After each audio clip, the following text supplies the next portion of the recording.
Interview दिया इमरान साहब को, इमरान रियाज साहब को, जिसके ऊपर आपने कहा लगा लें मार्शल लॉ, मुझे कोई फर्क नहीं पड़ता। तो मैं उसमें कंटेक्स्ट में आपसे जानना चाहता हूँ ये कह रहा हूँ कि ये डराते हैं कि मार्शल लॉ लग जाएगा। ये कह रहे हैं कि हम ये तहरीक ना चलाएं क्योंकि मार्शल लॉ लग जाएगा। अब ये कोई ब्लैकमेल करने का तरीका है कि आप पहले चोर ऊपर बैठ जाएं, अपने केसेस माफ करवाएं, मुल्क की माशत तबाह कर दें, और हम अगर प्रोटेस्ट करें तो मार्शल लॉ लग जाएगा। ये मजाक बनाया हुआ इन्होंने। हमसे हम कोशिश करते हैं खान साहब से बात करने की। अगर आप देख सकें तो बहुत बड़ी तादाद है। अस्सलाम वालेकुम इमरान खान साहब। सर, ये इस वक्त आप इस लॉन्ग मार्च के साथ चल रहे हैं सर।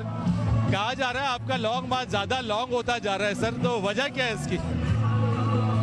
देखिए, मैं तो कोशिश कर रहा हूँ कि हम जल्दी पहुँचे इस्लामाबाद, क्योंकि वहाँ बहुत ज़्यादा लोग इंतज़ार कर रहे हैं हमारी। लेकिन मसला ये है कि ये कंटेनर इससे तेज़ चल नहीं सकता, और हम चलाना भी नहीं चाहते क्योंकि इतनी पब्लिक है, कोई गिर गया कुछ हो, हादसा ना हो जाए।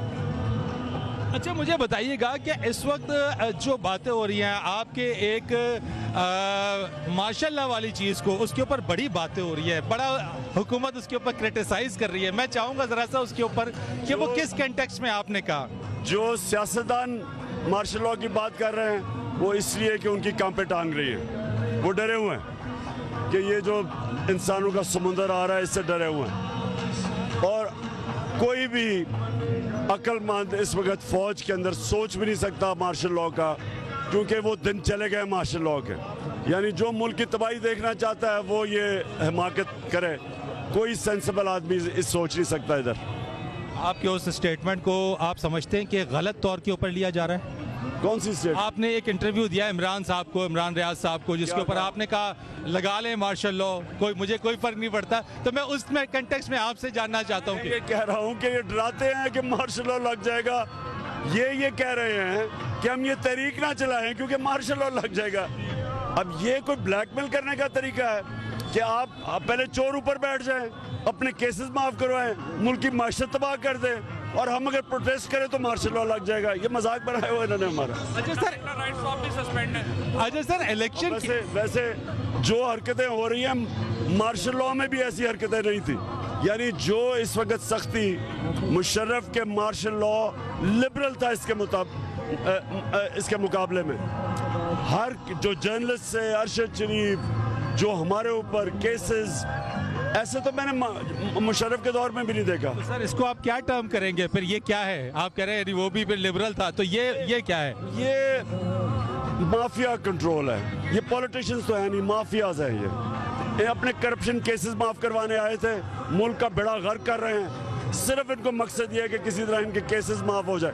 पहले चोरी करके नुकसान, उसके बाद चोरी को बचाने के लिए तबाह मुल्क। सर, वैसे आपका जो ऑब्जेक्टिव इस वक्त है, आउटकम क्या निकालना चाहते हैं? कब तक पहुंच रहे हैं इस्लामाबाद? सिर्फ इलेक्शन चाहते हैं, साफ और शफाफ इलेक्शन।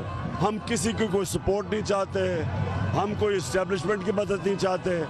हम सिर्फ इस मुल्क को इस अगर दलदल से निकालना है, साफ और शफाफ इलेक्शन। क्योंकि मुझे जो सबसे बड़ा खतरा है, हमारी माइशत बड़ी तेजी से नीचे जा रही है। सर, ये इलेक्शन आपको देगा कौन? ये मौजूदा हुकूमत देगी, इससे मुतालबा है या किसी और से मुतालबा है? पास तो है ही कुछ नहीं। शहबाज शरीफ बेचारा जो डिक्की में घुस के जाता था, आर्मी चीफ, उस बेचारे के पास क्या है?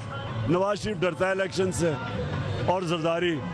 तो ये जो अंपायर्स हैं, इनका काम है इलेक्शन करवाना, पावर तो इनके पास है। आपका मुतालबा इन्हीं से है? और किससे होगा? पावर जिसके पास है। सर, इसका मतलब है कि बैकडोर से इनसे बातचीत चल रही है इस मामले के ऊपर? बातचीत तो हमेशा पॉलिटिक्स में होती है, लेकिन अब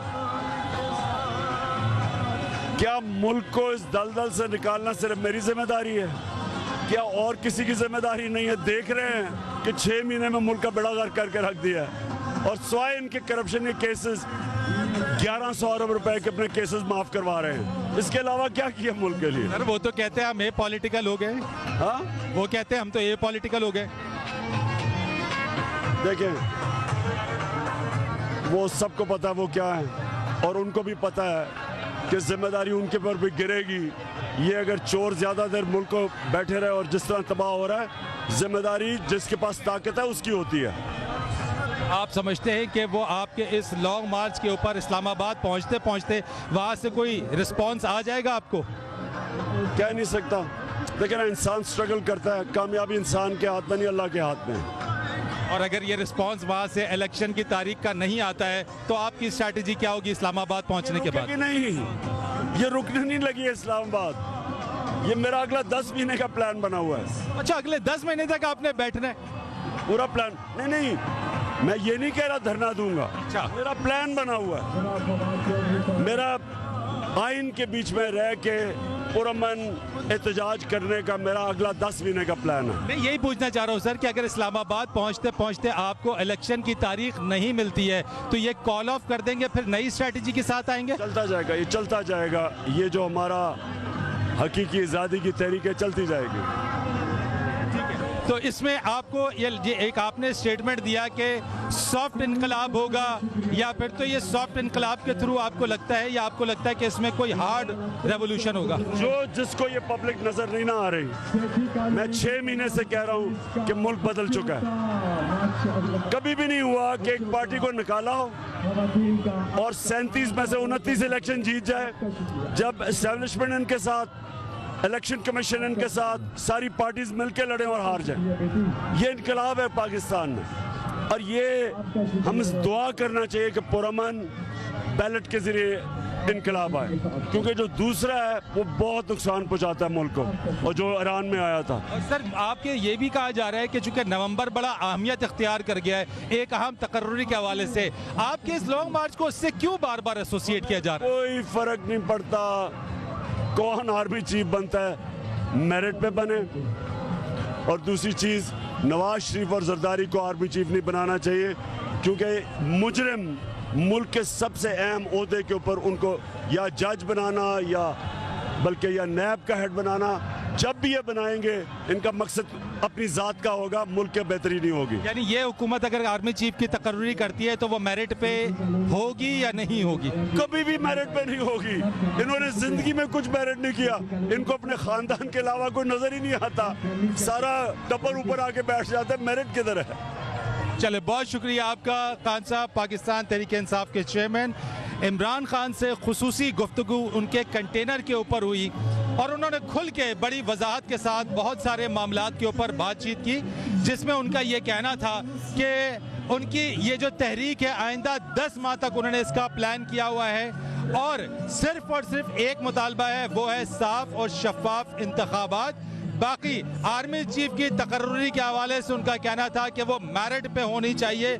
मियां नवाज शरीफ और आसिफ अली जरदारी को आर्मी चीफ नहीं लगाना चाहिए, और अवाम का जो जमे गफीर है वो लोगों को नजर आना चाहिए। सिर्फ और सिर्फ इसके अलावा उनका और कोई भी मकसद नहीं है।